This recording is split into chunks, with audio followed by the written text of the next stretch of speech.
Okay. Hi, everybody. Welcome. We are doing a virtual version of Visionary Voices. For those of you who are not familiar with us, my name is Nina Idemudia, and I'm the CEO of the Center for Neighborhood Technology, which is a think and do tank here in Chicago. We have been around for almost 50 years, making sure that communities have the infrastructure that they need to thrive. We talk about transportation, we talk about data, information, we talk about community power. There's lots of things that we talk about. And if you're not familiar with us, I hope that this video kind of sucks you in. You can go to cnt.org to learn more about us. But we wanted to have this event virtually so that Jacky and I can talk about an op-ed that we just recently wrote together in Cranes. It's around the NITA Act, which is the Northeast Illinois Transit Act. And we wrote this op-ed in Cranes. It came out in February. And for those of you who are trying to Google it at home, it's not behind a paywall, which is great. It's commentary with conditions in place, parties must take haste to address the housing transit connection. And so Jacky and I were able to team up on this particular op-ed to talk about the implementation of NITA. And kind of how CNT and the work that we do tries to move forward not only accessible transit but affordable housing and housing that that is climate resilient and really healthy for our communities. So, as I mentioned, the Jacky Grimshaw has been working very hand in hand on a lot of the legislative affairs that CNT has and policies that CNT has always championed for many, many years. Jacky, would love for you to give your own introduction of some of the work that you've done for CNT and how that relates to NITA. Oh, absolutely wonderful. Thank you, Nina. It's really good to be here to talk about Mhm. this. You know, transit is something I love, and policy is something I love. So it's a perfect conversation. So if I talk too much, just shut me up and Not let's at all. start You can again. never talk too much. All right. So as Nina said, I am Jacky Grimshaw, and I've been at CNT for almost 40 of those 50 years.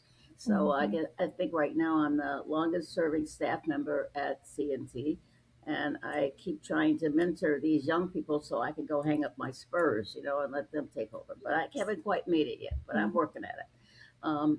And so with NITA, was kind of like a continuation of the work I've done for almost, you know, just about for those 40 years. I came into CNT Yeah. to start the transportation program because it was something that was necessary, and they made me believe that they couldn't find anybody else to do this. I Mhm. don't think that's true, but that's what they told me at the time. So I worked Mhm. on federal policy as it relates to transportation. So some of the benefits that we will receive as a result of NITA are things that were made possible by Federal Transit Administration and national Mhm. transit legislation over the past 40 years, starting back in 1993 with the Intermodal Surface Transportation Efficiency Act, which we like to call ICE-T. So, I love that. so this is just a continuation of that work. One of the things I learned in public policy is not fast, and sure enough, getting Mhm. where we are with transit and transit funding has not been a quick little episode. It's taken many Mhm. years to get here, and I'm just so happy it got here before I did hang up my Yes. spurs. Yes, and we're gonna make you proud, carrying on your legacy of the effort and the time that you put into making this transit system what it is currently. And I would love for our listeners to hear a little bit more from you about how CNT got into equitable transit oriented development. Like, people are used to transit oriented development, but tell us how CNT kind of put the E in front of the TOD and how that has again kind of led us to NITA. Well, if I can, just do a little bit of urban planning here for a second. If you look Mhm. at the Please way do. cities developed over the years, is that it was very rational. And as transportation Mhm. came in, at first it was horses and buggies, and then the car. But then the motor coaches came along, and we had this development over the years that particularly as the transportation infrastructure was put in place, development took place around that transportation infrastructure. So, I like to say, when I was a kid, my mother liked to spend Saturdays on State Street. And so if you started at one end of State Street, you can walk all the way to the other. There was some place to shop and buy things. And if you didn't find Mm-hmm. enough here, there on State Street, you can walk over to Michigan Avenue and do the same thing. And Mm-hmm. so, that was the way cities developed. It was developed really for walking, biking, and transit, and really not so much for cars. But cars Mm-hmm. just became this gee whiz thing that people began to love, and Yeah. General Motors convinced the the transit companies to get rid of like the streetcars that we had in place, and go instead for motor coaches. And with motor coaches, Mm-hmm. then became more streets, more development, and of course the expressways, which then Yeah. ruined our very rational urban planning. So, Mm-hmm. so one of the things that we did back in the 1990s, there was a CTA president who decided that he wanted to take down the Green Line that Mm-hmm. went west. It was called the Lake Street Line at the time, and it ran from downtown into Oak Park, just like it does right now. And he Mm-hmm. wanted to tear it down because it was in such bad repair. And the people who lived along that line and people at the end of the line at Oak Park said, no, no, you can't do it. That's our way to the loop. That's our way to the suburbs. That's our way to jobs. You cannot take it down. But he was convinced that he was right. Mm-hmm. And so the people on the west side came to CNT and said, help us figure out how to get the CTA to yes for retaining the line rather than tearing it down. So Mm-hmm. we worked with architect at the time, along with the community, and we said, why don't we go back to developing the way the city of Chicago was developed um, as we came out of the Chicago fire. Having a transportation corridor with businesses along that corridor, with residents within walking distance, and so forth. Now, the west side of Chicago was kind of like a nice palette to try and bring this together because it was damaged during the riots after Dr. King's death, and Mm-hmm. so there were blocks and blocks of just cleared land. And the Madison Street on the west side was a shopping area that really rivaled the Loop. That Mm-hmm. people on the west side would shop on Madison Avenue; they didn't have to come downtown. And so Madison Mm-hmm. is two streets from the lake line that that was in disrepair. So we picked an intersection of Madison and Pulaski, and Pulaski was also a busy commercial street. So you know Mm-hmm. that the business had been firebombed and out of there, but that was historically those were busy shopping and commercial streets. Intersections. And Mm-hmm. so we work with the community to develop a concept of how to redevelop the area and to bring ridership.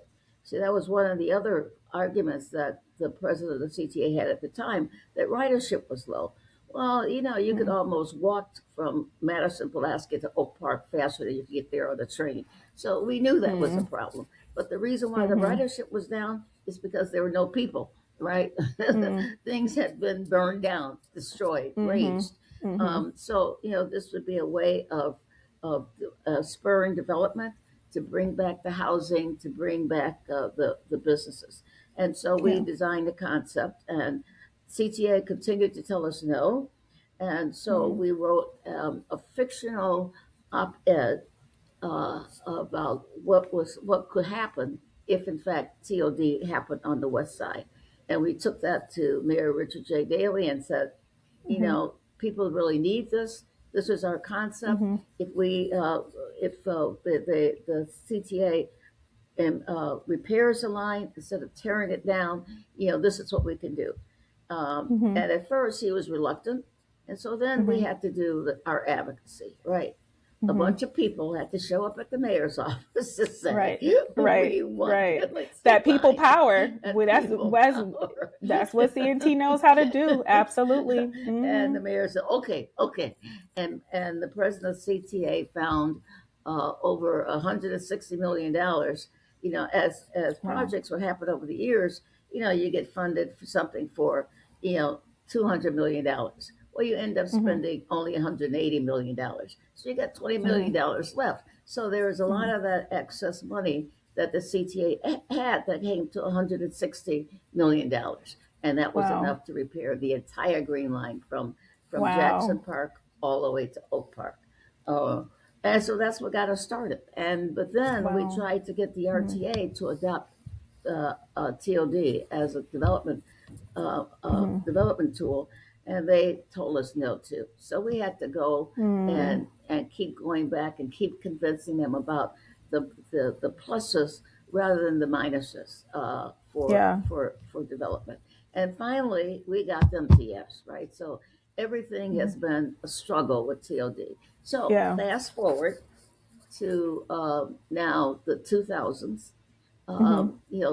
The we had gone through a couple of revisions of the city TOD ordinances, and the last revision talked about the the reduced parking, or no parking or Mm-hmm. reduced parking, if in fact development occurred along the transit line. So what happened? A lot of folks with deep pockets, the developers with deep pockets, said, "Oh, a great opportunity! We can build more housing if we don't have to build in parking." So, because Mm-hmm. parking is very expensive, right? So, Mm-hmm. so they took advantage of that, and they started developing along the blue line going towards the airport, which was in Logan Mm-hmm. Square. And so, people who have been living in Logan Square got pushed out in favor of these Mm. high-rise, very expensive development. And Yeah. so the community developers, not only along the blue line, but other places in the city, were experiencing variations of that. And they Mm-hmm. came together again and they said, we have to do something. What can we do? And Mm-hmm. so we decided, after a bunch of meetings and discussions, to put the equitable in front of TOD, Mm. and Mm-hmm. get a new ordinance that recognized equity with Yeah. TOD, which meant that they had to be. The city had already passed the ARO, the Mm-hmm. affordable ARO. Rent ordinance. Afford hold shoot. Why am I blanking now? I don't know. Um why can't I think of what the R stands for? Keep Rental? Is going. it rental? Is it might be rental, but now sometimes when you're thinking about something in your brain, it doesn't sound right even though it is right. Yeah. So let me just No. google it.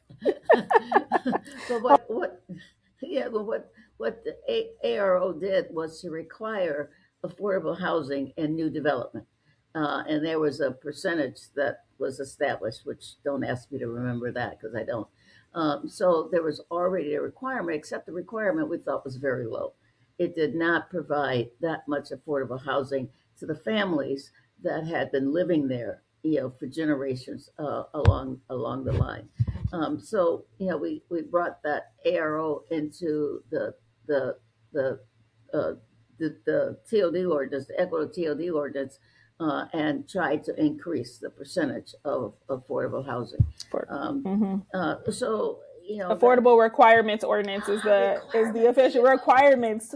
I was like, wait, what is it? Yes, because yes, yeah. and just for those who are out there listening, if you ever worked in city government or worked with people in city government, there's a lot of Oh, acronyms, and so sometimes it's hard for us to keep up. But yes, in transportation, there's also a lot of acronyms. Now I try yes, not to there's use there's any. so many, right, there's so many acronyms in our world, so so I'm glad that we were able to Remember. parse that out. Yeah. So what I'm hearing from you is that obviously, like you said, this is something that you've been working on, and our coalitions have been working on for decades, right? Right. So to just ground your point, this is not work that happens overnight, but it is intentional and it builds on top of each other, which Exactly. is why I love kind of working with CNT and our community partners, because we're not just thinking about one isolated problem at a time. We're thinking about the interconnectedness of how those move the system, change the system. And I'll even share my personal story coming into Chicago in 2019 and being the person who in LA, I used to work on transportation and land use. And so coming into the city of Chicago, they were like, who on staff has this experience? We have this ETOD, thing from Elevated. And so that's how I got to know Elevated Chicago. That's how I got to know CNT. I was actually the staff member who presented the ETOD policy plan to the City Plan Commission, and was on the Elevated Steering Committee as the DPD representative. And so I'm just so proud to, one, just say that all of the work that you did really led me to being involved in CNT, and now being at the helm of it feels like a really full circle moment. And then two, for the listeners out there to understand how much intention, strategy, community power goes into really changing our systems. And so I want to talk about a little bit about like how now all that work that you've done, that I got involved in 2019 when I didn't even know CNT yet, and now I'm like in the organization with you. Now that we're at NITA, and that NITA has passed and it's really created a lot of different changes that are really positive, thinking about how we can have a better governance model among our transit agencies in the Chicagoland region, how we can create affordable housing next to transit now that the development agencies have the authority to do this. These are just like high level things. Tell us a little bit about NITA from your perspective, what people need to be thinking about right now, because by the time June and September comes, there's going to be some major movement. So I'd love to hear kind of your experience coming to this moment. Well, people out there who are watching, one of the things you need to get ready for is that we require a lot of input from users of the system in NITA. So NITA has to create advisory committees and of councils, whatever, whatever they are, committees or council, but advisory something or another.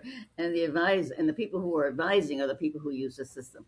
So get ready to either be willing to serve on one of those councils or committees, or be willing to go to meetings when there are opportunities to talk to folks to say, what are the problems that you see with transit? Where are frequencies, intolerable?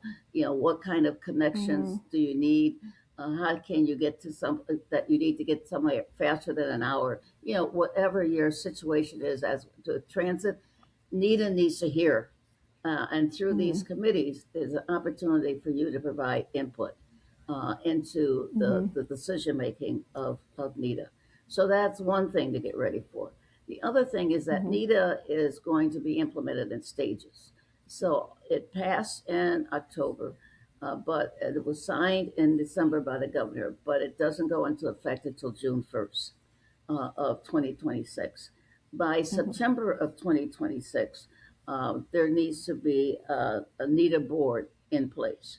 And there are four different appointing authorities. So if you're interested in being on the NITA board, the mayor gets to appoint 5 people. The president of the county board gets to appoint 5 people. The governor gets to appoint 5 people, and the collar counties each get to appoint a person, adding up again to five representatives on the NITA board. So the one of the things that we believe, and my experience says, that if the people making decisions hear from the people who are receiving the service, they can be better board members. They can make better decisions. So your input is important. I can't stress that enough. Don't be a couch potato. When you hear about some committee of NITA doing something or another, get involved. Get involved. Absolutely. I think that's a great message, because up until this point, we've had different variations of people being involved. And now that we're at this point, we can't let up, right? Like, we have to continue to dive deep. We have to continue to let others around us, whether it's in your family or an extended cousin, or if you just know somebody, hey, have you seen what's going on with the transit agencies lately? Are there things that you want? And thinking about how to get involved. And if you want more information on how to get involved, you can always contact us at CNT at info@cnt.org. We can forward you some recommendations or get you involved in one of our coalitions, just based on what type of information you're looking for. We do see ourselves as connectors. So although we generally work with community-based organizations or structured organizations. If you're an individual looking for a path, we're happy to answer questions so that you know how to get involved. And we can also forward you to our partners over at Elevated Chicago, who can absolutely find a place for you to get involved. And CNT is heavily involved in Elevated Chicago. So it's all one big family over here. So let's talk about a little bit. We talked about ETOD and how CNT really helped to move forward ETOD in Chicago, along with our amazing, gracious partners. Some of them I already named. Let's talk about how ETOD shows up in this NITA bill, and what should people, if they're listening to this and they want to know what to ask their local officials, what should they really know about the ETOD policies here? Well, I didn't say this, but it's very important that people understand the reason we have the NITA bill and these provisions in NITA bill is because of people who use the system. So, Mm-hmm. the advocacy from those of us who are transit friendly, who believe that transit is important for economic, for climate, and for health reasons, worked on getting this together. And it started with actually, I have to give credit to the General Assembly, to the leaders of this Mm-hmm. project, because as we were in COVID and saw what was happening with transit, nobody was going to work, transit, revenues were going down, that they Yeah. anticipated we were going to have to come up with some way of bringing back the funding for transit. And so they, I think it was in 2003, they passed legislation in Springfield mandating a process to be led by our MPO, CMAP, that would look at how we can make our transit system better. And Mm-hmm. what they said to us as part of this is that they wanted bold recommendations, and they wanted to know what should the system look like, what kind of services we should have. So Mm-hmm. we needed to provide what the people wanted, that how are Mm-hmm. we going to pay for it, and then how are we going to provide the governance for it. And Mm-hmm. so we worked a year, and I was the CNT representative to that group. We worked a year on putting that together and developed Mm-hmm. what is called a part plan. So again, if you want to know the origin story, look at the part plan, and you can find it at the CMAP website. I don't know if we have a link on our website, but we can make that happen if we We don't have yeah, it. we can put in the notes Right. of this post. Right. Mm-hmm. So that's where it started, and then we went through a advocacy process for a year, where Mm-hmm. we talked to various community groups. We went to all of the suburbs, all of the counties, suburban counties. We had forums. I think I did three of them myself, talking to legislators, talking to people, in Lake County, and letting them know why this was important. Because to pass Mm-hmm. this legislation, we needed legislators across the state to say yes, right? So we Yeah. have to get Right. their constituents Mm-hmm. understanding why we needed to do this. So that's why we had the advocacy meetings and open houses and things of that Mm-hmm. sort in all of the counties. And so after a year of that kind of work, we thought we were ready then to write the legislation. And we included in that legislation things that we knew, like the Mm-hmm. TOD, like the reduced parking, and also, things like what kind of transit we should have, particularly for Metro. People Mm-hmm. wanted to have regional rail rather than a commuter rail, meaning that Mm-hmm. instead of Metro just running at rush hour, the Metro would run all day long. So you Mm-hmm. didn't have to worry about getting caught downtown if your kid, you lived in the suburbs and your kid got sick, and how are you going Right. to get home? Now you have a way Yeah. of getting home in the middle of the day, or you will have. We Mm-hmm. haven't gotten there yet. Mm-hmm. We haven't gotten there yet, but yes, that's That's the the hope. plan. Right. Yes. Yeah, that's the plan. But Mm-hmm. also there is available land around a lot of these metro stations and around some CTA stations. Mm-hmm. And one of the things, like we discovered with the Lake Street experience, is that people are not going to ride transit if it's not convenient for them to get there. So Yeah. if we had housing closer to transit, Mm-hmm. people would take advantage of transit. If we Yeah. have commercial opportunities, drugstore, Mm-hmm. grocery store, um, daycare, centers, Mm-hmm. cleaners, etc. Near the transit, that's also a convenient way for people to have additional jobs or job creations with Mm-hmm. those small businesses, and also convenience for the people who live in the area. So TOD and equitable TOD, we advocated for and we got it into the legislation. And so I Yeah, want to stress that it takes advocacy to make these things happen, which means that you got to absolutely. speak up. You can't sit back Yeah. and fuss and complain. You got to make your Mm-hmm. concerns known. And so that's what we did as we were putting together the part plan, listening to people, and also as we were putting together the legislation and advocating to all of those legislators in Springfield, that this was important. So even if you're down there in Yeah. Southern Illinois, Mm-hmm. but we did provide for downstate transit. So we have Mm-hmm. $1.5 billion, but we up for the Northeastern Illinois, we only have 1.2 because Mm-hmm. the other 300 million is going downstate to improve their transit. So Mm-hmm. that we had reasons for everybody to say yes, and that's what we did. Right. Yep. Yep. Because when it's truly equitable, when it's equitable and it's getting to the people who are most vulnerable, providing resources, not just you know funding for the bare minimum, but funding for the transit system we deserve. And on the other side of that, as you were working on the advocacy side, I sit on the a CMAP board, and so being able to be on the board, see how the part plan was shaped, and then vote in favor of it was great. And again, that's a testament to how even within our advocacy we play different roles, in how we show up and how we move forward the culture, whether that be through formal means, through informal means, or when those two things collide, right? When activism and legislation comes together. And that's also where I think CNT is very uniquely aligned with being able to translate the hopes and dreams and the lived experience, honestly, of both me and you, because we both grew up taking public transit. Mm-hmm. But taking that lived experience, turning into legislation, listening to our neighbors, and then turning that into like law and policy and process, I think is the beautiful thing that is coming out of this and has come out of this. And I'm excited to see how this is going to be executed, which is part of why we wanted to write that op-ed, to say like, great, we got to pat ourselves on the back, but then we also have to say, okay, great, we made it to this point, but now it's execution time. Exactly. So yeah. So wrapping up just a little bit, Mm-hmm. what lessons can the rest of the country learn from us? Because there were financial cliffs and still are in Philadelphia, San Francisco, New Jersey. Like this isn't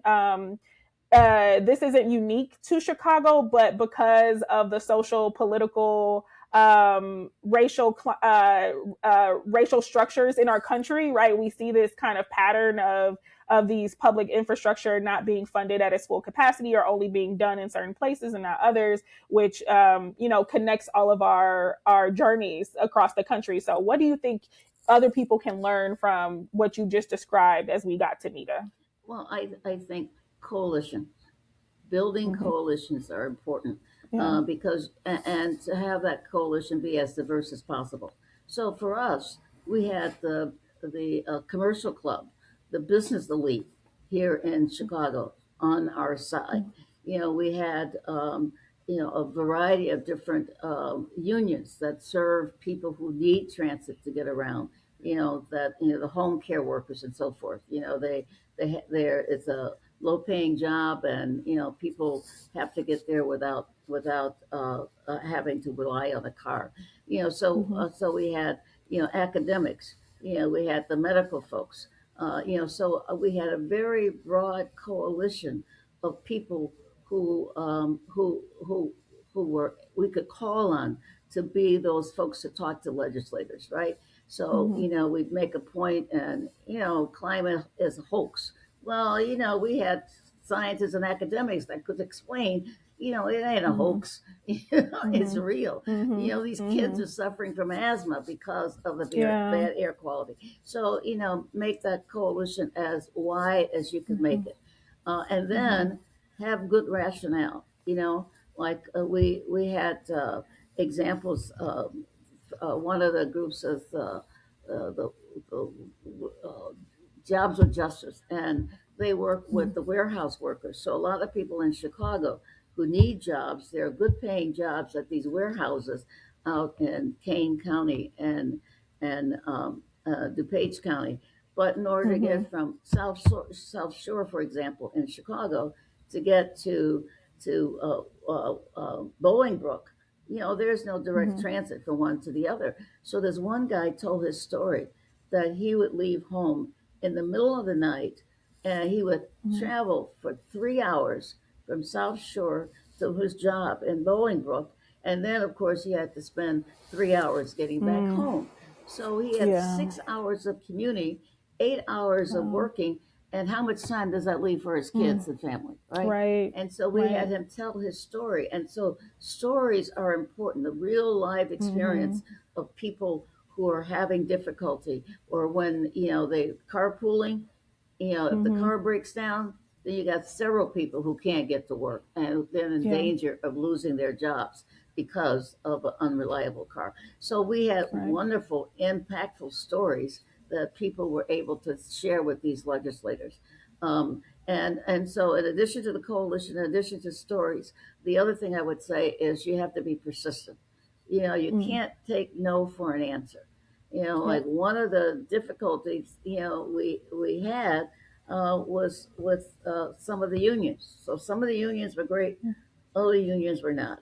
And so, we had to keep working at them and keep going. We had to negotiate. We had to give up some things. You can't be, rigid when you're dealing with public policy, because they have a right to have their opinion, and their opinion needs to be heard. So, we had to give up some things, but we got some other things. So, the other thing is that you have to be willing to negotiate. You can't be rigid.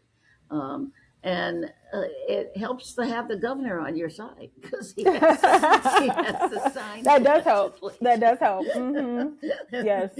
So, and Strategic partnerships are very important. Yes. exactly, and so, yeah, for example, he's the governor. He's the governor of the state, and he didn't appoint anybody on any board. Oh, no, that's not right. He appointed. He has the CTA has 7 members. He gets to Mm-hmm. appoint 3 of the 7 members of the CTA board, but that's it, right? And so the Mm-hmm. governor is responsible for all of the services in the state. And so, what does he have to Mm-hmm. say about Metro? What does he have to say? Does he have about PACE? Mm-hmm. Nothing. So, hey, Mm-hmm. governor, don't you want to have some point? So Yeah. Yeah. everybody It's benefited from NITA yeah. legislation. And that's why we wanted to have this conversation, because we wanted to demystify, like, what is it like to be advocating for these types of policies on behalf of the greater good, and the type of work it takes, Hmm. the type of work, the how you have to be grounded in your values, but while also being able to negotiate and talk to other people, finding middle ground, or finding ground where people understand how we're all benefiting from the things that we're suggesting. Hmm. And I think you really just showed a masterclass of the connection of what that looks like, again, over time. And like you said, that persistency is how we got here, Right. right? And Exactly. we need to keep that persistency up. And I want to close out by saying some of the things in our article that we talked about as next steps is, as Jacky mentioned, the appointments, the qualifications, and I don't mean degrees, or I don't mean certificates. What I mean is that the understanding of what the status quo has done, and being willing to think outside the box, is something that we named in our article. Someone, now that these transit agencies have the ability to produce affordable housing, which, again, we're in a housing crisis across the country. We also have similar issues in Illinois, and so how can we leverage this to, again, as we like to say, feed two birds with one scone? And it benefits both, thinking about how to produce more affordable housing, and then also gives the transit agencies the ability to develop and be in that game, which means that they are going to need leaders who understand the connections of land use and transportation. And so that is some of the expertise that needs to be produced. And then also somebody who understands, just as Jacky mentioned, that storytelling, why the lived experience is a data point that needs to be considered as we create the system that we all deserve. And being able to translate that, again, from the hopes and dreams of people into something that is implementable. And CNT has had lots of experience working with leaders in this realm. We will continue to make ourselves available for the leaders who are trying to shape what's new. I know it seems like a challenge, but there have been times where agencies have been combined and taken apart. Like CMAP didn't used to exist, right? And Jacky, I know you were part of those conversations, and look where we are now, right? People don't even remember that time, and so I would encourage people to think of this as an opportunity, just like we saw combining our regional agencies and making one cohesive regional agency. An opportunity to strengthen our region. I encourage you all to think of it as that way and involve yourselves in ways that is reflective of the time and effort that you have, but then also the values that you have. Whether that means if you don't have time but you have resources, share those resources with the advocates who are doing the work. If you don't have resources but you have time, definitely lend your time to, again, the coalitions and advocates that are doing this work.